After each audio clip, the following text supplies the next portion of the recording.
Hello, my dear friends. This is Ankit Kumar Mishra, your biology mentor, and today we are going to discuss about chapter evolution class 12th NCERT. Important chapter, and as we know that this is a lengthy chapter, so we will study this chapter in various segments. So first of all, let's have a look on the mind map of this chapter. इस chapter में सबसे first part में हमें कुछ important scientist के बारे में पढ़ना है और ये इम्पॉर्टेंट साइंटिस्ट में से सबसे पहला सेगमेंट हमारी वीडियो का, हमारी आज की क्लास का यही रहेगा, important scientist. Important scientist, this is the first class और कह सकते हैं कि फर्स्ट सेगमेंट है जिसमें हमें कुछ साइंटिस्ट के बारे में स्टडी करना रहेगा जिन्होंने इन the field of evolutionary biology, in the field of genetics, in the field of biochemistry, physiology बहुत सारा वर्क किया, जिन्होंने कंट्रीब्यूशन किए। सो फर्स्ट आज की क्लास हमारी रहेगी important scientist regarding this chapter. Second, इस चैप्टर में हम इंपॉर्टेंट साइंटिस्ट के बाद में पढ़ते हैं origin of universe, origin of universe, universe की origin के पश्चात हम चलेंगे origin of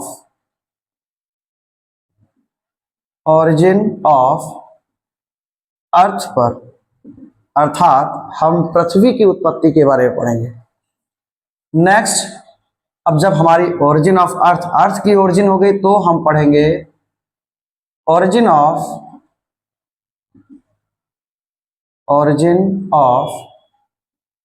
लाइफ, अर्थात पृथ्वी पर जीवन की उत्पत्ति।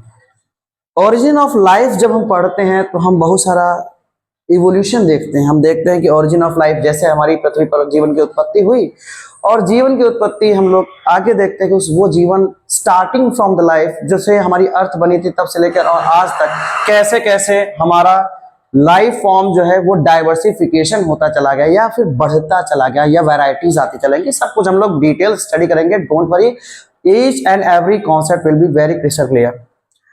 नेक्स्ट, इसके बाद हम लोग पढ़ेंगे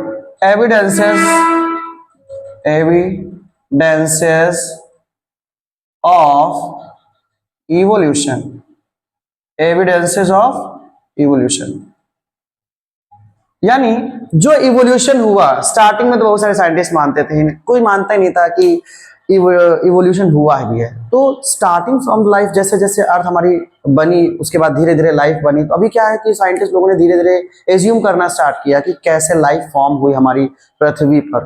ठीक है, इसमें बहुत सारी थ्योरीज आती हैं। जब हम ओरिजिन ऑफ यूनिवर्स पढ़ते हैं, ओरिजिन ऑफ अर्थ पढ़ते हैं, बारी बारी सबका डिस्कशन करेंगे। So first of all, on the first segment important scientist.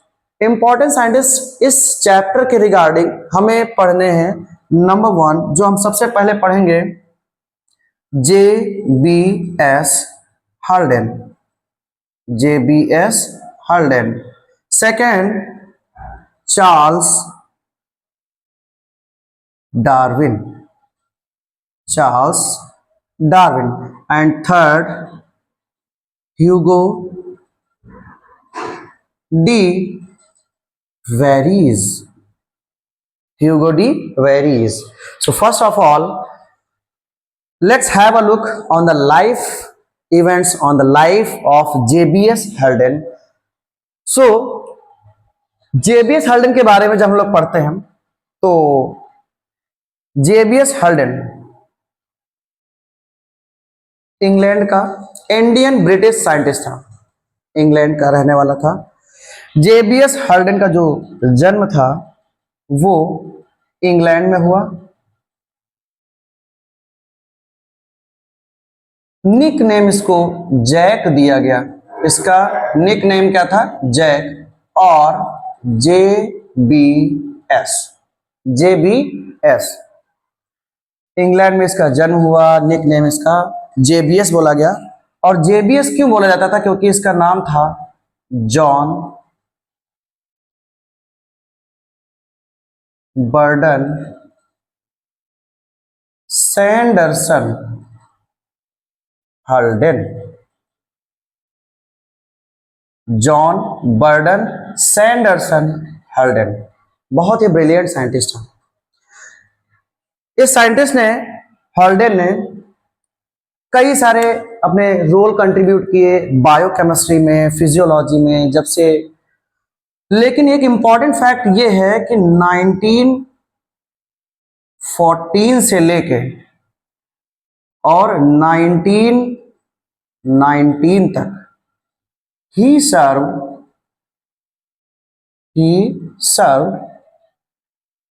Military, उसने मिलिट्री में सर्व किया ड्यूरिंग, और उस समय चल रहा था during first world war, during first world war. Haldane की लाइफ में बहुत ही इंपॉर्टेंट एस्पेक्ट्स हुआ करते थे। एक उसका अचीवमेंट हमने देखा कि 1914 से लेकर 1919 तक ही serve military during first world war. Secondary, 1929 में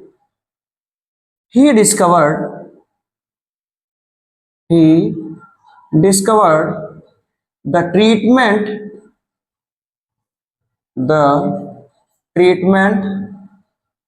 for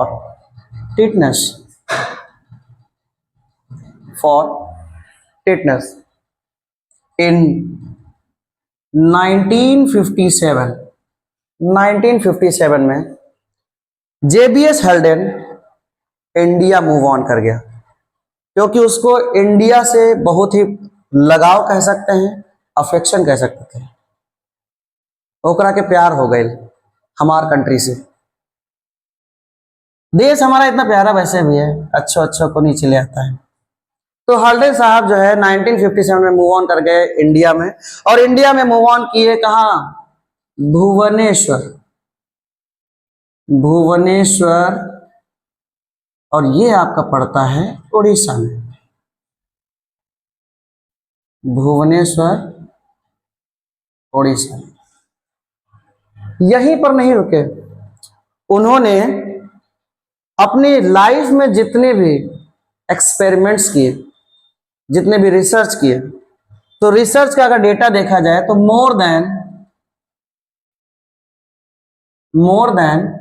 400 papers and 24 books he wrote. Also, he gave idea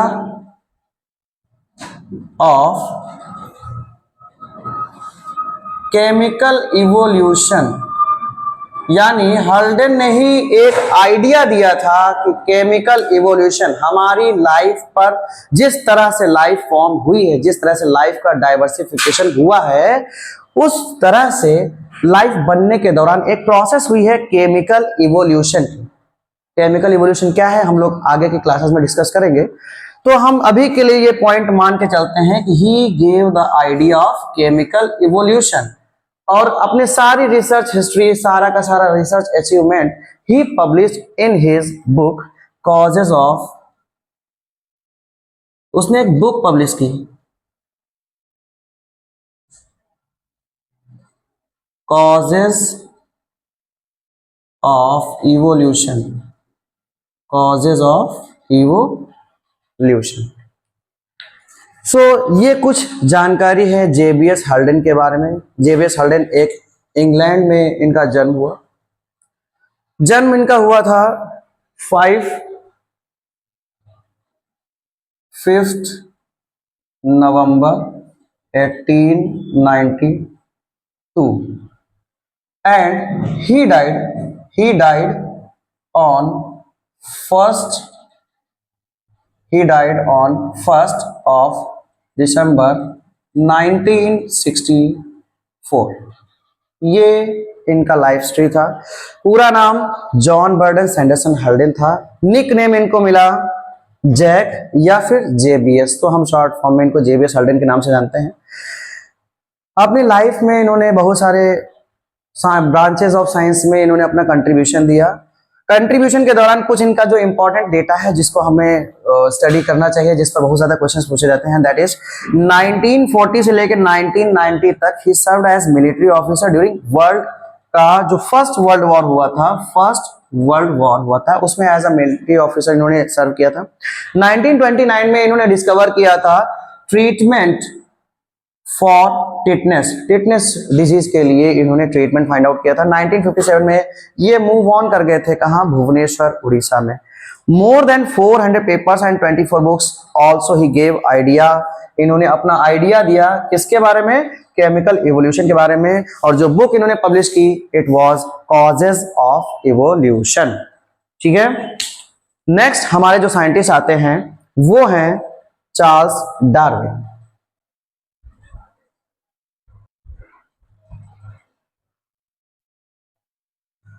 So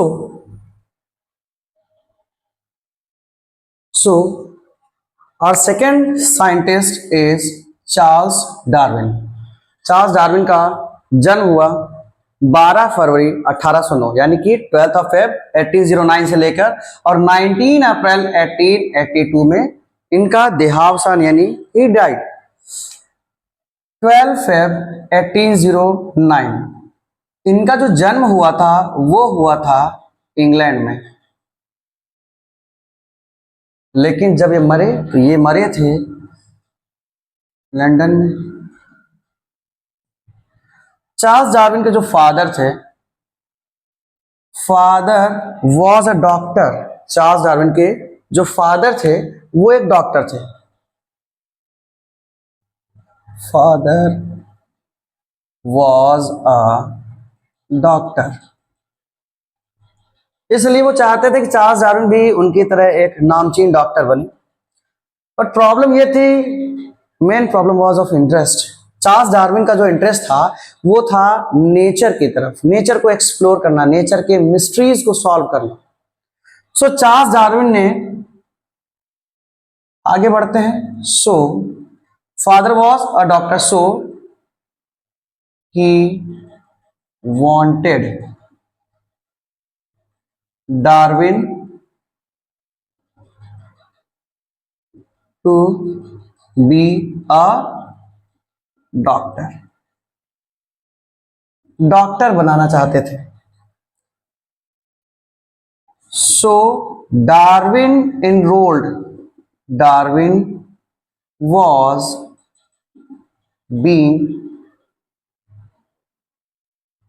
enrolled in, और कहां एनरोल किए गए थे, Edinburgh university, Edinburgh university for medical study. इसलिए मेडिकल स्टडी में, भाई इनको क्या करना था, मेडिकल की पढ़ाई करनी थी। मतलब किसकी इच्छा से, पिताजी की इच्छा से। पापा चाहते थे लड़का डॉक्टर बन जाए, लेकिन लड़के को चाहिए था नेचर। अब प्रॉब्लम यहां थी कि इनको मेडिकल स्टडी में कोई इंटरेस्ट ना होने की वजह से ही क्विट मेडिकल कॉलेज, उन्होंने अपना जो मेडिकल कॉलेज था वो क्या कर दिया, क्विट कर दिया। He quit medical study and started getting information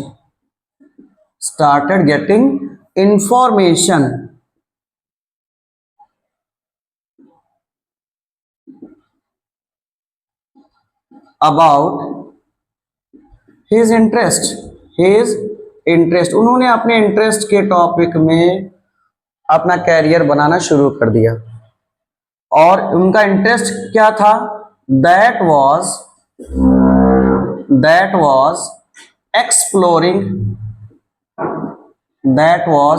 exploring nature। उनका मेन मुद्दा था कि एक्सप्लोर करना, मतलब नेचर को रिवील करना, उसके सारे के सारे जो मिस्ट्रीज होते हैं, जो रहस्य होते हैं, उनसे पर्दा उठाना, कैसे इतनी ज्यादा लाइफ फॉर्म होती है। और यही सब करते करते ही गॉट अ चांस, उनको एक चांस मिला एक सेल शिप पर जाने का, और उस शिप के जो नायक थे उनका नाम था Robert Fitz Roy. Robert Fitz Roy, इनके शिप पर जाने का मौका मिला।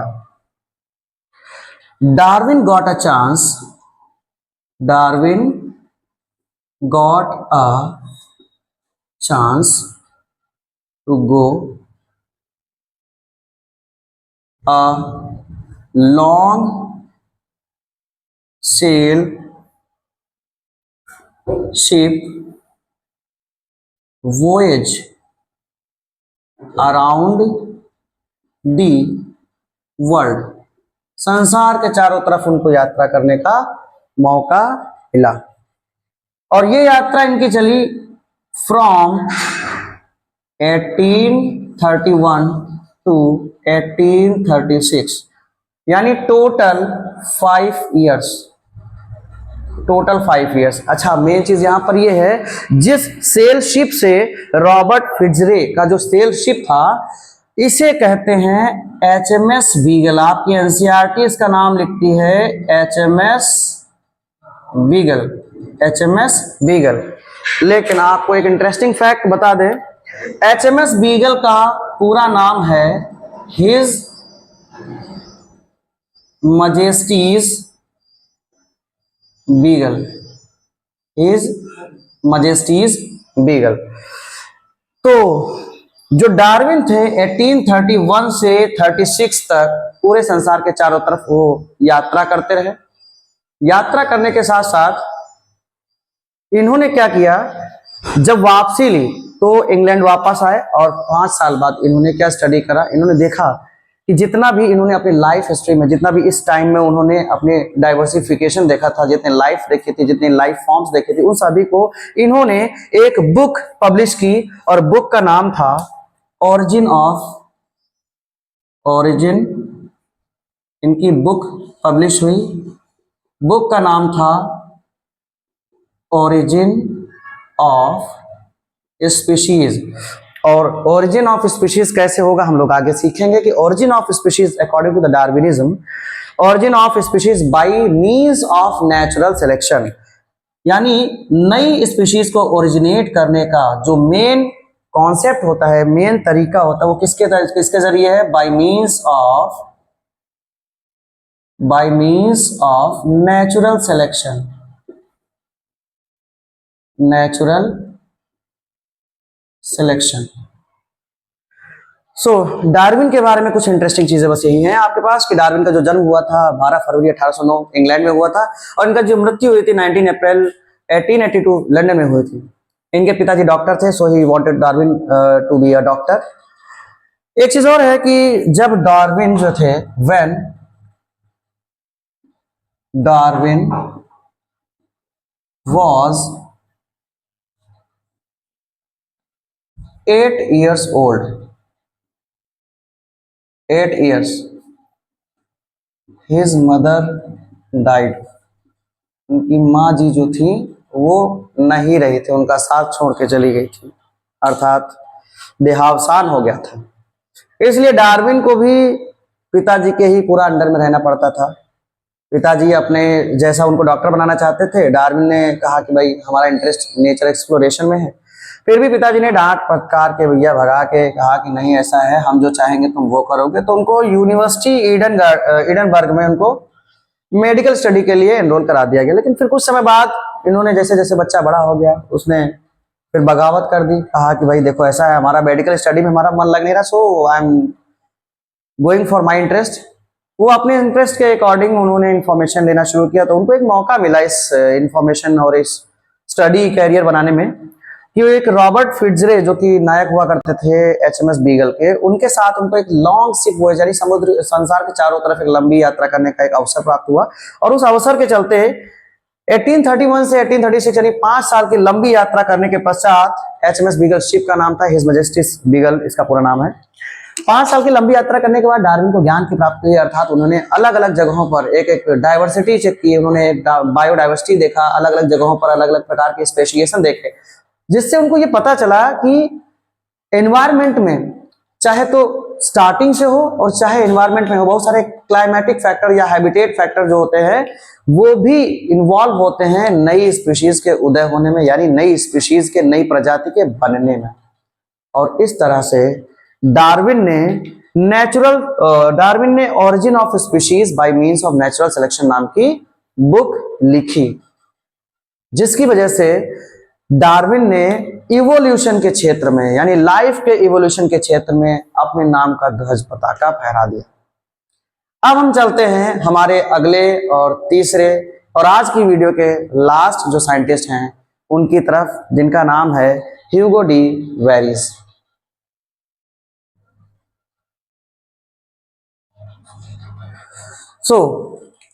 अब हमारे जो आज के तीसरे और इंपॉर्टेंट साइंटिस्ट हैं ह्यूगो मैरी डी वेरिस।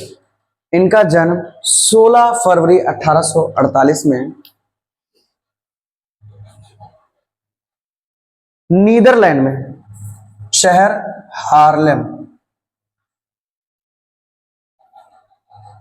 हार्लेम जो कि नीदरलैंड में है, यहां हुआ। और इनकी मृत्यु Lunteren city of same country Netherland, यहां हुई।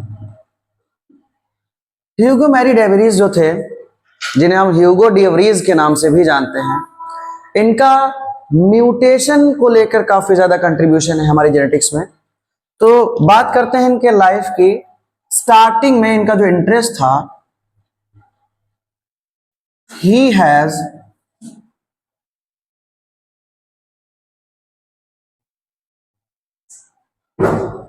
इंटरेस्ट इन बॉटनी, इसलिए so he was being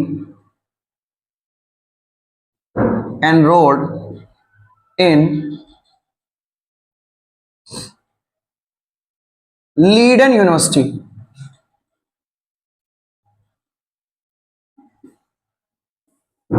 लीडन university में उन्होंने अपना एनरोलमेंट लिया, किस लिए? For major study, for major study. और ये घटना थी 1866 की। 1878 तक इन्होंने काफी स्टडी की, और स्टडी करने के साथ साथ इन 1878 he became a professor, he became a professor in University of Amsterdam. He became a professor in University of Amsterdam. Study करते गए, पढ़ाते गए, पढ़ाते पढ़ाते फिर समय बीतता गया। 1886 के आसपास इन्होंने इवनिंग प्राइम रोज, एक प्लांट होता है बेटा, इवनिंग प्राइम रोज, इसमें वैरायटीज होती हैं। इसकी वाइल्ड वैरायटी अर्थात मुख्य जो वैरायटी है, वाइल्ड वैरायटी में मार्केडली चेंज देखा। मार्केडली चेंज मतलब इन्होंने देखा कि इसके पुष्पों में, इसमें जो मॉर्फोलॉजिकल चेंजेस हैं इवनिंग प्राइम रोज में, वो कल्टीवेटेड स्पीशीज से अलग थे, जिसकी वजह से, मतलब सिंपल सी बात है कि भाई एक मुख्य पौधा लिया और हमने खेत में लगा दिया। अब उससे क्या है, अब अगर इससे निकले हुए कई सारे पौधे हैं तो जाहिर सी बात है, जब एंसेस्टर ये है, उसी के पौधे वो बने हुए हैं, तो ये एक जैसे होने चाहिए, इनके जो फीचर्स होने चाहिए वो एक जैसे होने चाहिए, लेकिन ऐसा नहीं हुआ, जिसकी वजह से he put forward, hence he put forth, the idea of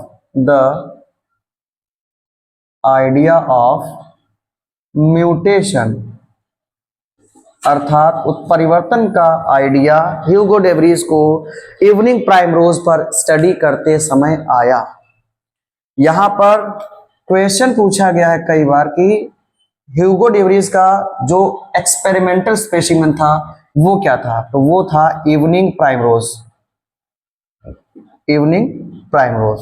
mutation के बारे में ह्यूगो डेवरीज ने एक थ्योरी दी जिसे कहा गया द म्यूटेशन थ्योरी।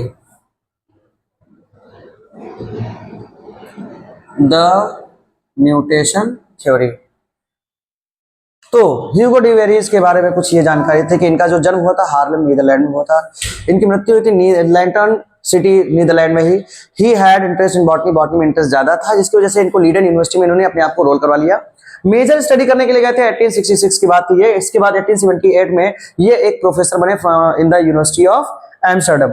समय बीतता गया, स्टडी करते गए और कंट्रीब्यूट करते गए इन द फील्ड ऑफ बायोलॉजी। 1886 में इवनिंग प्राइमरोज पर स्टडी करते समय इनको पता चला कि इवनिंग प्राइमरोज के जो वाइल्ड टाइप है और कल्टीवेटेड स्पीशीज है, इनमें कुछ मॉर्फोलॉजिकल चेंजेस इनको मार्केडली मतलब कि दिखाई देने वाले जो चेंजेस थे वो इनको ऑब्जर्व हुए, जिसकी वजह से इन्होंने एक आइडिया बताया कि most probably there is mutation. यानी जो नॉर्मल जो आइडियाज हैं, जो नॉर्मल क्रॉप्स होती हैं, उनसे अगर कोई नई क्रॉप बन रही, नई स्पीशीज बन रही है, तो ऐसी स्पीशीज का उदय होना क्या होता है, ये होता है म्यूटेशन। और इस म्यूटेशन का कॉन्सेप्ट उन्होंने अपनी थ्योरी द म्यूटेशन थ्योरी में दिया था। तो आज की क्लास में हम लोगों ने 3 साइंटिस्ट जो कि बहुत ही कह सकते हैं कि इंपॉर्टेंट पिलर्स माने जाते हैं in the field of genetics, evolutionary biology and basically in biology. So ये थे हमारे 3 साइंटिस्ट, कह सकते हैं जेबियस हल्डेन, जो कि हमारे जॉन बर्डन सैंडरसन हल्डेन, फिर चार्ल्स डार्विन जिन्होंने इवोल्यूशनरी बायोलॉजी में काफी नो डाउट काफी कंट्रीब्यूशन किया, और ह्यूगो डेवरीज जो थे, इन्होंने भी अपने लाइफ में बॉटनी को इंटरेस्ट मानकर, बॉटनी के आधार पर इन्होंने म्यूटेशन थ्योरी देकर हमारी जो जेनेटिक्स थी उसको काफी प्रमोट किया और काफी कंट्रीब्यूशन किया। सो आई होप सो थोड़ा थोड़ा ये छोटा मोटा डेटा है जिसको हम लोग, कुछ मेन पॉइंट्स हैं जो हम लोग इनके लाइफ के बारे में पढ़ते हैं, और इन पे कभी कभी हो सकता है क्वेश्चन आपको मिल जाए पूछने के लिए।